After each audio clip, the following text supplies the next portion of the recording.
last weekend. So thank you for all that you do. The question I have though, is probably going to be on the bittersweet side, but it's in regards to the crew. Do you have, obviously, what happened around that, but do you have any memories or interesting interactions with Brandon that maybe you can take away that, you look fondly? Well, the Crow, I met Brandon Lee in Vancouver. I was working with Miguel Ferrara on a television show called Broken Baddies. And Brandon had just finished shooting a movie in China. He came over for about a week and he just sort of hung out. And I got to know him fairly well. And I really liked him. He was really a nice young man. And when The Crow came up, I'm sure he kind of put my name in the mix and wanted me to play the officer in The Crow. I just thought he was just a really sweet, charming man. Most actors, including myself, if I'm working on the show and there's time between scenes, I'll go to my dressing room because I just kind of need to, I don't really hang out. But Brandon would be there 100%. He just sort of made everybody welcome. He was just really very generous, I always felt, with his time. And the memory I remember most about Brandon is we had dinner with him a night or so before he died, and my wife and I, who was here. But and he was just always very generous. And I got into a conversation about how I've been acting for a long time and nothing seemed to be happening. And he was encouraging me to sort of hang in and told me that he had just signed a 3-picture deal, he was getting married, that they had just bought a house, and just how his life was, the future was bright. And then the next day he was gone. So just a reminder that this is all so delicate, you never really know. But I remember reading, there's a line in the script I read once that said, if you want to make God laugh, tell him your plans. We just don't really know. So, but I miss him because he was just very kind and very generous. And I meet a lot of people, and they don't have to be kind, and not everybody is. But when I see someone who's really sincere, it just leaves an impression, and it makes me want to be a better person, especially when I'm working on the set. So I just I have a hard time now, even understanding how that could possibly happen, but it did. But I love him. He'll always be a part of the best of who I am. Thank you.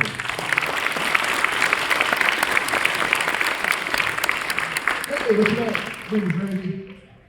I'd just like to say that Oz is my favorite show of all time. You did an awesome job of playing Ward and Glenn on that show. And my question to you is, how did it make you feel when they unexpectedly canceled Quantum Leap? Oh, Quantum Leap. Oh, wow. Well, it's always a surprise because we did Quantum Leap, and I'd watched the original Quantum Leap, and when they asked me to come and sort of run the headquarters, and we were kind of figuring out, because it wasn't a love relationship, and we were trying to figure out the way to go, and it took a season, I felt, to kind of begin to get on track. And you hope they'll stick with the show long enough for it to really, and just as we were kind of finding our way, they canceled the show. We got 2 seasons in, but they canceled it, and it was just really, it was disappointing, if I'm really honest, really honest. I feel like I've been doing this for a long time, and I managed to save enough money to where I'm gonna be okay. I like to think so, unless I do something really stupid, like, buy an airplane or something. I'm gonna be good. But the cast that I work with, Raymond Lee, and they were really, really good actors just starting out. And when they cancel a show like that, sometimes the actor gets blamed for it. And I'm hoping that it won't impact their careers in a negative way, because they're really talented and really fun to work with. And I just have so much love for all of them. That's my concern, and I'm sure they'll be fine. But I was really disappointed for their sake. You know, yeah. Caitlin Bassett just bought a house, and you know, so yeah, you know, but I'm sure they'll be fine. Thank you. Great question. Thank you. Hi, what's your name? Caitlin, what is it like working on Ghostbuster movies, like the old and the new ones? Well, we did Ghostbusters, the first one. It was, you know, it was challenging in so many ways, and yet just a lot of fun in other ways. Shooting a big movie in New York was really great. And then it took us 5 years before we got the second movie happening. And then after that, it looked like the whole thing was over. It was going to be no more Ghostbusters. I wasn't sure if Bill Murray would even agree to do it, because Bill, the movies he's done, he's never really done a sequel to them. So the idea of getting him back again to do another movie seemed like impossible. And I'd kind of given up on the whole Ghostbuster thing after the second movie. And then I was kind of surprised that after about 10 years, I would run into people wearing the Ghostbuster jumpsuit. And sometimes I'd see these weird cars that they would turn into an ectomobile, and people making their backpacks. I'm like, wow, it's been like 10 years and they're still liking the movie. And then 15 years later, you know, people were playing the song, and 20 years later, people were still loving the movie. And that was really kind of unusual. And I realized that it wasn't so much the studio, but it was the fans who loved the movie who just kept it alive. The studio was kind of like behind. You know, there weren't a lot of, you know, the merchandise, but fans began to make up their own backpacks, and they began to put stuff together. So when we finally got another film up, and that was the one, Paul Feig's movie with the ladies playing Ghostbusters. That was a surprise, you know, and but it really was a little bit different because they tried to reboot it, and it was kind of, we weren't Ghostbusters in the movie. But when we got to Afterlife, it was really, I didn't believe it was really happening until I almost got on the set. It's like, oh, they really could do this. And when I walked on the set, and we had a scene in our jumpsuits, and I saw Bill Murray and Dan Aykroyd, who I hadn't seen in a while, it was kind of emotional. I mean, it was just really great to see how old they had gotten. And, no, it was just great to see them in their jumpsuits, and to see Annie Potts and Sigourney Weaver. You know, yeah, it was. It always touches my heart to see them not only still around and but still active. You know, Sigourney's, you know, doing that whole series of movies. I can't think of the name of now, but you know, the Avatar and all that. And Annie had a series of Little Shelton or Young Shelton or something. I've never seen it, but I know she's working. But you know, and so everybody's still vital and still active. And then to meet Paul Rudd, who they said he was the sexiest man in the world at one point.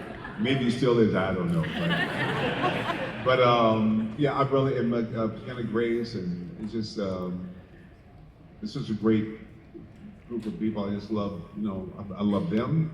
I love the idea of them moving the franchise forward, and I think fans. The one thing about Ghostbusters that makes it so special to me is that it crosses generations, and I see older people. I've seen people in their 90s laughing out loud at Ghostbusters, and I see little great grandkids, you know, 3, 4 years old, laughing at the movie. And it crosses and it brings families together in a really nice, special way, and that's invaluable to me. So to be a part of that is, I just feel so thankful that, you know, there's a film in my filmography. I did a play in Minneapolis, an August Wilson play a few years back, and everybody in the show had been acting for at least 30 years. And some had done a couple of movies, but none that anyone would remember or recognize. And so to be an actor and to have something that is goes around the world that people love and embrace, that's invaluable. And if you go to my house, I've won some awards, a few.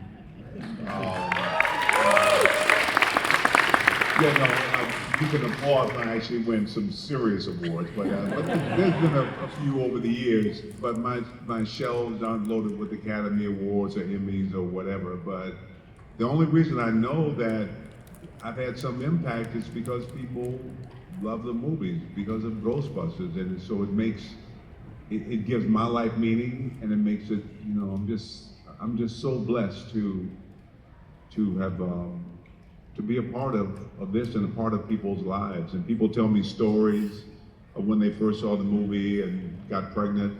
It lets me know the movie has impact. So yeah, no, So it's great and it's great to see the guys still going. Every once in a while I'll get a call from Bill or Danny, and it's a blessing. Great, thank you. Great question. Hey, what's your name? No. So when you auditioned for Winston for the animated series for Ghostbusters, and they turned you down because they said that you didn't sound like Winston, how did that make you feel? Well, first off, you got to understand, I didn't go in and audition, and then when I finished auditioning, someone said, "You don't sound like Winston, leave." No, it wasn't like that. They were doing the animated series. Now, Bill Murray, Dan Aykroyd, Harold Ramis, they wouldn't do TV, I would imagine, because they probably made so much money. Why? But I was a single dad. So the part was mine, but they said the director wanted to hear my voice and wanted me to come in. So I went in and I read the stuff he wanted me to read. And in the middle of it, he said, stop. He said, when Ernie Hudson did the role, I'm like, this guy knows that I'm Ernie Hudson. So, but I did it, he heard my voice, and that was it. And then I got a part in a movie. I was out of town for about 3 or 4 days, short period. And then when I got back, they said they had cast Arsenio Hall because they knew that me, Bill Murray, Dan Aykroyd, and Harold wouldn't want to do a TV series. And nobody asked me about that. So that's all I can say about it. I think the director wanted Arsenio. He was a friend of Arsenio's. He wanted Arsenio. He couldn't just offer him the part. So anyway, it was just very disappointing to me because I needed the job. Like I said, I had kids, I had rent to pay, I had, but it all worked out, it is what it is, and so That's showbiz. that's showbiz,